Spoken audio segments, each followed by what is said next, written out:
Anda yang berbahagia. Mari kita pelajari kontrasepsi pasca abortus dan postpartum. Periksakanlah kehamilan minimal 6 kali.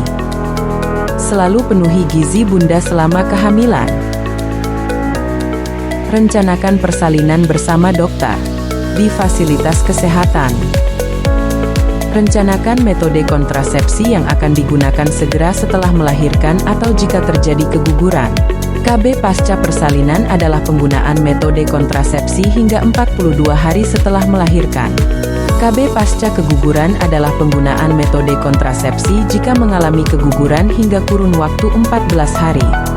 KB pasca persalinan dan KB pasca keguguran bermanfaat untuk mencegah kehamilan yang tidak direncanakan, menjaga jarak kehamilan kerencanakan jumlah anak, dan mengurangi angka kematian ibu. Jenis-jenis kontrasepsi yang aman.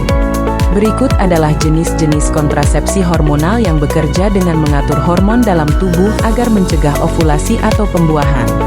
Pil KB adalah obat yang diminum setiap hari untuk mencegah kehamilan. Pil ini juga mengandung hormon estrogen dan progestin. Pil KB juga adalah salah satu alat kontrasepsi yang paling banyak digunakan wanita di seluruh dunia. Pil tersebut bentuknya kecil, mudah dikonsumsi, dan bisa melindungi dari kehamilan yang tidak direncanakan. Pil KB bekerja dengan cara mencegah terjadinya ovulasi, yaitu pelepasan sel telur dari ovarium. Selain itu, pil ini juga membuat lendir di leher rahim menjadi lebih kental, sehingga sulit bagi sperma mencapai sel telur. Pil KB terbagi menjadi dua jenis, yaitu pil kombinasi dan pil mini.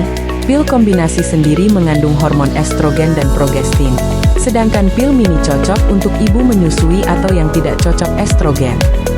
Selanjutnya, KB suntik ialah salah satu metode kontrasepsi yang dilakukan dengan cara menyuntikkan hormon ke dalam tubuh wanita untuk mencegah kehamilan. KB suntik terbagi menjadi 3 bagian: KB suntik 1 bulan, KB suntik 2 bulan, dan KB suntik 3 bulan.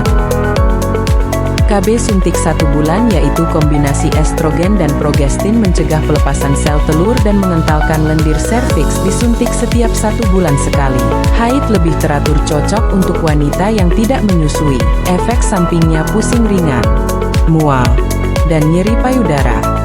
Selanjutnya, KB suntik 2 bulan mengandung hormon progestin saja, mengentalkan lendir serviks dan menipiskan dinding rahim. Disuntik setiap 2 bulan sekali, aman untuk ibu menyusui. Cukup datang ke pelayanan 6 kali dalam setahun. Efek sampingnya: menstruasi tidak teratur, dan berat badan bisa naik. Berikut adalah KB suntik 3 bulan dengan metode kontrasepsi berupa suntikan yang diberikan setiap 12 minggu sekali, yang mengandung hormon progestin untuk mencegah ovulasi.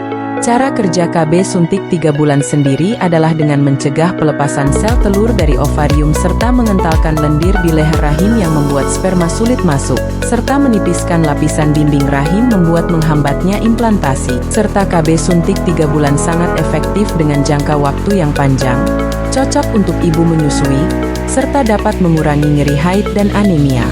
KB implan adalah alat kontrasepsi berupa batang kecil yang ditanam di bawah kulit lengan dan mengandung hormon untuk mencegah kehamilan hingga 3-5 tahun. Implan ini bekerja dengan melepaskan hormon progesteron untuk mencegah ovulasi dan menebalkan lendir serviks, sehingga mencegah kehamilan. Metode ini sangat praktis, jangka panjang, dan tidak memerlukan perawatan rutin setiap hari. KB IUD, Intrauterine Device, adalah alat kontrasepsi berbentuk kecil seperti huruf T yang dimasukkan ke dalam rahim untuk mencegah kehamilan. IUD sendiri terbagi menjadi 2 jenis, IUD tembaga dan IUD hormon. Kelebihan IUD adalah efektif hingga lebih dari 99%, lalu tidak mengganggu aktivitas sehari-hari maupun hubungan suami istri, dan bisa segera subur kembali setelah dilepas. KB alamai atau amenore laktasi hanya efektif bila ibu menyusui eksklusif, belum haid, dan bayi usia kurang lebih 6 bulan dan akan terjadi kegagal jika bayi diberi susu formula. Kondom adalah alat kontrasepsi berbentuk selubung tipis yang dipakai saat berhubungan seksual untuk mencegah kehamilan dan penularan infeksi menular seksual, IMS.